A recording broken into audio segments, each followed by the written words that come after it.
with Finland having formally joined NATO.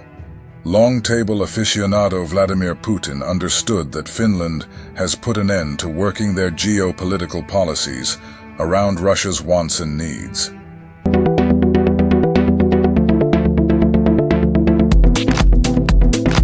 Hi guys, welcome back to the channel. If you're watching me for the first time, my name is Seed and I am super excited to meet you. Okay guys, we're checking out a video today and this one is titled Why Invading Finland Would Be a Big Mistake. Okay, I'm super excited to check this video out. All right, if you're super excited as much as I am and you haven't subscribed to the channel yet, please smash the like button, subscribe to the channel and turn on that notification bell, guys, so you don't miss out whenever I upload a new video. Okay, to my returning subscribers, I love you guys so much. Thank you guys for always tuning in. Without wasting much of your time, guys, let's check this out.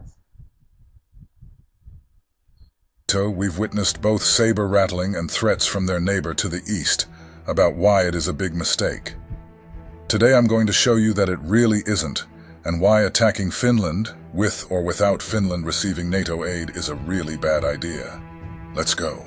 In December 2023, with Finland having formally joined NATO, long table aficionado Vladimir Putin understood that Finland has put an end to working their geopolitical policies around Russia's wants and needs. In his usual bluster, he threatened Finland with unspecified problems, and later announced that he'll put both weapon systems and more troops along Finland's 1,300-kilometer border with Russia. In this video, we'll look at why Putin attacking Finland, even without Finland receiving NATO support, would be a disaster for Russia. No other European nation is as well prepared for such an event as Finland, and their military strategy is focused on doing what they did in the Winter War, which is to inflict such massive casualties on Russian forces that it would be a non-starter. I'd like to note that even if you think that you should go into the comments and say, "but nukes," that mad theory has stopped nukes for as long as more than one nation had them. And why would Russia nuke a country so close to their biggest population centers, causing irradiation in St. Petersburg and Moscow? In order to estimate where Finland potentially would be attacked, we likely only need to look at history. During the Winter War, the Soviet Union attacked the Mannerheim Line in the south, with smaller second-axis attacks coming in the north towards Petsamo, 𝐋𝐈𝐊𝐄 and Suomussalmi, Sala, Ilomantsi and Kiti. While the borders shifted slightly since the concessions of Karelia and Petsamo, the vectors would likely look fairly similar. If the war in Ukraine has shown us anything, it is that the Russian army is highly unable to adapt their tactics and still follow the same Soviet doctrines that they always have. During the Winter War, a relatively small Finnish force held the Soviet Union's army, tanks and aircraft for more than 3 months, while facing odds of more than 100 to 1 in aircraft, tanks and artillery, and at least 3 to 1 in infantry. Finland knows how to deal with a bigger opponent, so let's get into how they'll likely do it. In order to fully understand what sort of undertaking it is to invade Finland, we need to understand what sort of geography is present there. Finland mostly has its cities and farmland to the south and along the coast around Helsinki, Oulu, Tampere, Jyväskylä, and Tornio. There are some towns further north and towards the border, but they're much further apart and generally sat between massive forests, lakes, and boggy terrain. While it doesn't seem like a good idea to invade Finland via their eastern border, it is likely the only avenue possible, as Finland has an enormous amount of bunkers, coastal artillery, and ground-based anti-ship systems that essentially makes a naval invasion a no-starter.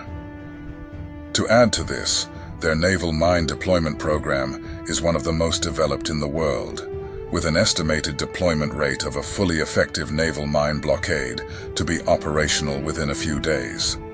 Finland's defense force, even without full mobilization, totals over 280,000 during wartime, with close to 1 million inhabitants having received training and considered of an age where they could serve purposefully in the armed forces when mobilized. For reference, that is more trained personnel than half of the European NATO allies have in total put together. Initially, It'd be up to the 25,000 or so active military members to hold off the attack while the wartime reserve equips and gathers. Finland's strategy would be to blow up bridges and channel Russian columns into death traps like we saw during the Winter War. Each section of Finland's eastern border has designated bridges and areas where the Finnish army trains for this exact mission, with artillerymen receiving direct training in their sector of the potential front. Speaking of artillery, Finland also has the largest artillery capability in Western Europe. It has a staggering 1,500 or more operational systems on hand for any potential escalation. Finland also has one of Europe's largest stocks of anti-tank capability, and it'd likely be small teams of ATGM squads that would be the first to make contact. These squads would be tasked with taking out the lead and last vehicle in any grouping, forcing the invader to disperse into the boggy terrain. It is what worked really well against the same kind of opponent during the Winter War, and frankly it would prove just as effective today if we judge by similar engagements in Ukraine. The Finnish Air Force would likely be the branch of Finland's defense forces that would struggle the most. Russia's Air Force outnumbers Finland's Air Force by a lot. While the F-18 is a capable airframe, it would struggle to operate in an environment against both anti-air assets and fighter jets in the numbers fielded by Russia. It is also worth noting that any missiles that would get through in the initial stages of any invasion would likely ruin any airfield that houses the F-18s, so Finland would likely scramble to get their jets in the air to intercept missiles and planes. Luckily for the Finnish Air Force, Swedish JAS-39s, Norwegian, Danish, and Polish F-35s would likely be in Finland's airspace within hours to assist. The sensible action here would likely be to utilize Swedish air bases early on to avoid Finnish planes being lost on the ground. Finland's defense ministry estimates that Finland would need to hold out for about 12 hours before considerable air support arrives from their neighbors, and a further 2 to 5 days before Norwegian, Swedish, and NATO quick reaction forces come to their aid. Judging from the preparedness of Finland's population, their overall willingness to defend their country puts them in a great position when it comes to deterring any attack. Finland's population consistently score the highest in the EU when it comes to willingness to defend their own country with 82%, and that figure is likely to have increased with the latest saber rattling from Putin. It is also worth mentioning that Finland has one of the most extensive bunker and shelter systems out of all nations on Earth, and would likely be able to live through many of the initial missile barrages without much loss of life, as the bunkers were purpose-built during the Cold War against nuclear blasts, and as with many of their fellow Nordic neighbors, they've got storage facilities stacked to the brim with food, supplies, and weapons in case of such an event. For Russia, the issue would quickly become how they defend the P-21 highway and accompanying railway lines, the only heavy-duty transportation networks that goes from St. Petersburg to Murmansk, where Russia's northern fleet and various air assets are housed.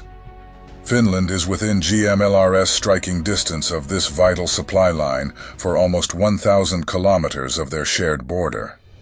Some well-aimed bunker busters would make resupplying any Russian battle groups north of Lake Ladoga a nightmare. In conclusion, if I were a Russian general, which I am glad I am not, I would be doing anything I could to stop anyone from suggesting an attack on Finland. Not only has Finland strengthened NATO's preparedness, it's increased European NATO abilities, especially when it comes to artillery and infantry by many percent. The only weakness you could potentially find is with their Air Force, which is quickly being upgraded to F-35s, and with the advent of the combined Nordic Air Force, is not really a weakness anymore. We're all glad to have you by our side, Finland. Before you go, I'd love to ask you to let us know of any feedback that you have in the comments. Anything you think we could improve or do really well is valuable feedback to us. Stay safe, brothers. Wow, guys, that was really an interesting video right here. Okay, this video, it's a bit educative. Okay, It has opened our eyes on how prepared Finland is for war. Okay, I'm sure their defense force is really tough and high from this video and what this video is all about. Okay, I'm sure Finland knows what exactly they are doing, and there's no need for Russia to threaten Finland for whatever reason. Okay, I don't see any need for that. All right, Finland is indeed prepared. All right, at least they are at least prepared 85% to 90%. Okay, this is really awesome and this is really interesting. All right, please let us know your thoughts, your views about this video, if these are real facts. Okay, please let us know in the comment section what you think about this video. All right, thank you guys for watching and see you guys in my next video. Bye.